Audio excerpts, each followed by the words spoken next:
intellectual use of mathematics. So, over to you. Mr. Toastmaster, fellow Toastmasters, and most welcome guests.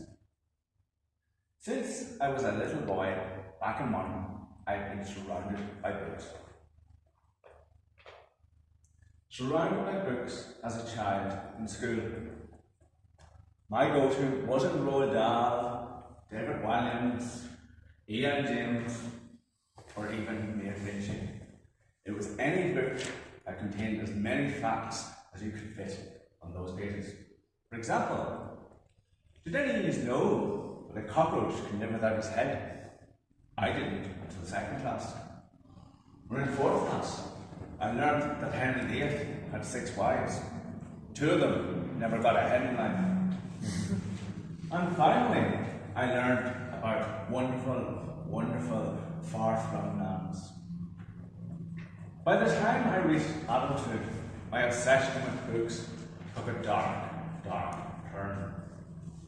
In 2010, I was fortunate enough to be employed in Eason, the bookshop back in Monaghan town. On one of my first nights working in Eason, I was responsible for locking up the shop all by myself.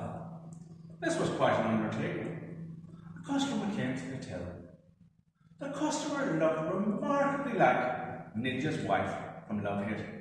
Ninja's wife from Love Hate is actually from Monaghan, as I was later found out. Lee was absolutely starstruck. And what did he decide to say to this lady?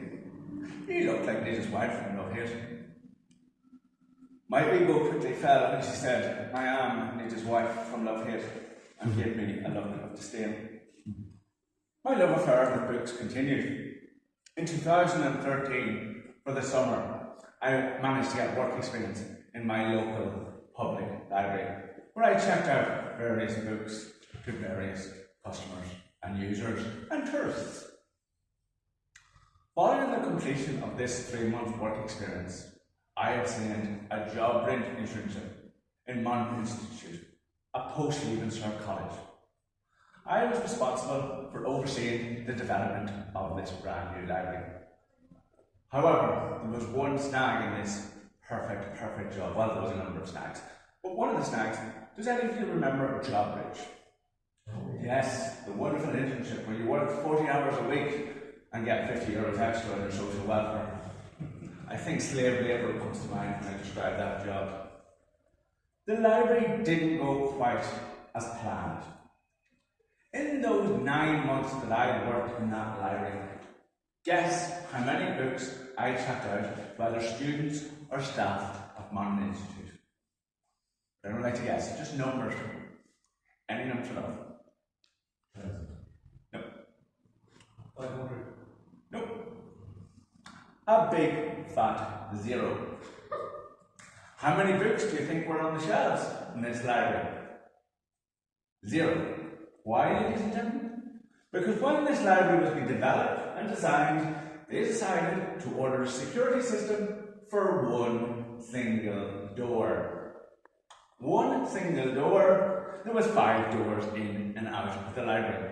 Quite simply, they didn't trust the students to take the books out of the library. So as a librarian, I didn't have very much to do. In fact, I got so bored within those 9 months, not only did I do photocopying regularly, I also often slipped in the non-fiction section. So, 3 books that changed my life. In the 1990s, my mother and I would attend the low vision clinic in the Royal Victoria Hospital in Belfast. On the occasion when I had my appointment at 9 o'clock, I would usually try and be back at school by 11.